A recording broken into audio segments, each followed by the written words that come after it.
Hello, and thank you for joining us. I am your host for today, Mia Perez, and today we are here with the founder of Silicon Valley Latino. We have some questions for him, so it's his turn to be on the hot seat today. So, Alex, thank you for being here with us today. And thank you for interviewing me. Thank you. So, tell me a little bit. How did Silicon Valley Latino come to be? So we started this concept back in September of last year, and it was tested through a Facebook page. Just, we wanted to see if San Jose was ready or Silicon Valley was ready for us to put something together in terms of a lifestyle magazine or lifestyle publication, and we started it with a pilot through a Facebook page, and it got a tremendous amount of response and support. So after a few months, we decided, okay, we have something here, and let's see if we could do an online magazine with it. And in December of 2011, last December, we piloted our first website, and we did piloting of that website, the look and feel, the content and so forth, for about 5 months, and then in May of May of this year actually, is when we officially launched our website. So that's how it's come to be, and along the way we've brought along some really key contributors like our editor-in-chief, Jose Posadas. We've also added another team member who is Sergio Domeco. He's our director of social media marketing. And then we recently added our creative director, who is Carlos Perez, very well-known artist in this community, and we're very excited to have him join our team, as well as other people like yourself that join us as hosting some of our interviews and shows. So there's about 6 of us altogether, but there's a core team of 4 of us. That is awesome. Now, let me ask you this. When you say Silicon Valley Latino, who is Silicon Valley Latino? That's a great question. So Silicon Valley Latino, to us, are the individuals that are doing exemplary work in their fields, that are innovative, that are risk takers, they're ambitious, they are creative folks, they are individuals that are just excelling in their fields, whether they're an executive at some kind of corporation, an entrepreneur, an artist, a community leader. So it's really all of us that are doing outstanding work in our community, and that's who we choose to feature. Mm-hmm. And in terms of who Silicon Valley Latino is, in terms of the team, we also just explain that to you, and that's the team that basically goes out and covers these stories for our community. Okay, perfect. Now, one question I have is, there's people that have concepts, they have ideas, but to execute them, it takes a team, like you mentioned. Now, how did you pick your team for that, the creative, or when you created Silicon Valley Latino, how did you decide these are the people that I want, or there's a criteria for which you picked them? It's actually been very organic.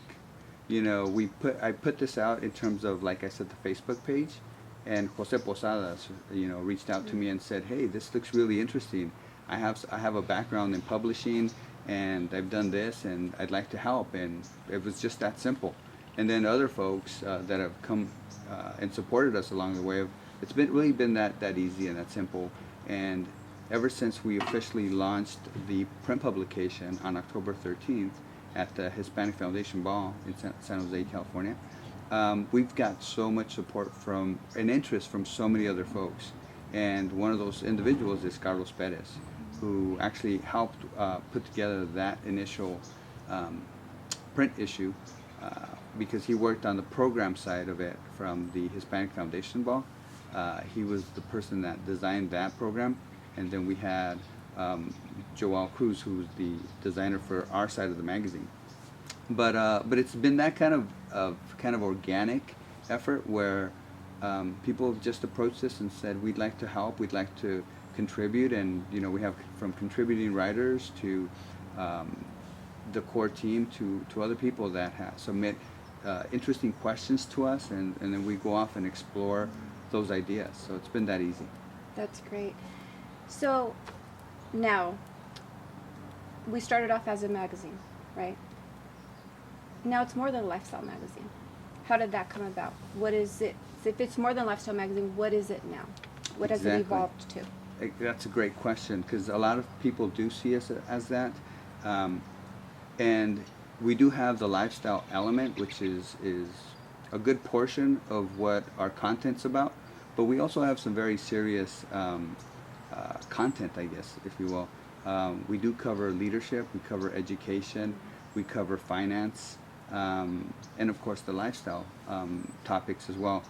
But in addition to going and being more than a lifestyle magazine, what we're doing is that we are a series of platforms that's really here to tell the story of who we are as a community, as a vibrant, impactful, relevant community in Silicon Valley. And in addition to what we talked about, the online magazine, we talked about the print publication. Right. There's also the social media platforms that we use. We are on Facebook, we are on Twitter, LinkedIn, Google+. And the next phase of it is that we're going to go and start producing Latino leadership recognition events in 2013. So February of next year, we'll look to do the 40 under 40 Latinos to watch. Nice. Yeah, and then after that, we'll do the 50 under 50 Latinos of impact, and then later in the year, we'll do the most influential Latinos of Silicon Valley. So that's what we're looking to do in 2013, and we're really excited about it.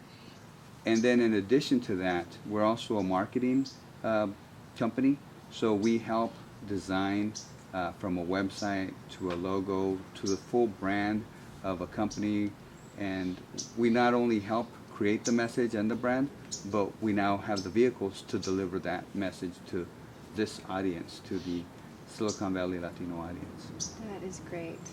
So I have been myself attended many events that Silicon Valley Latino has thrown. We also went to the Hispanic Vault together, and Silicon Valley Latino is very involved in the community.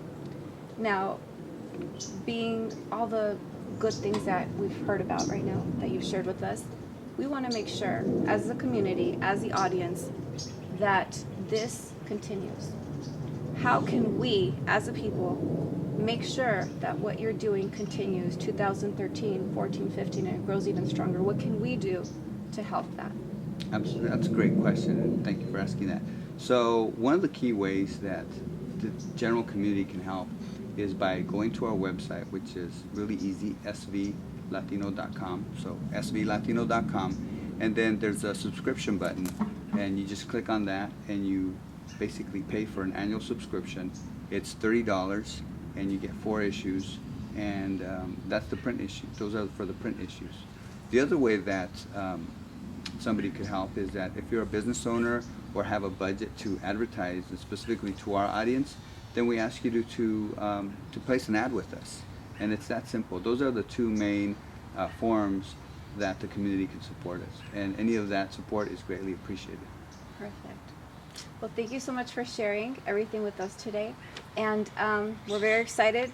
Closing this year, 2012, moving on to 2013, I can say that I've shared many experiences now with Silicon Valley Latino, and I'm very excited to be a part of it and to see what the future holds for us. So once again, you can get on, go ahead if you can say. Oh, Silicon Valley Latino, so it's svlatino.com, and subscribe or contact us to place an ad there. Perfect. Thank you so much for joining us, and thank you, Alex, for being with us today and sharing everything with us. And Definitely. best of luck with Silicon Valley Latino. Thank you. Thank you.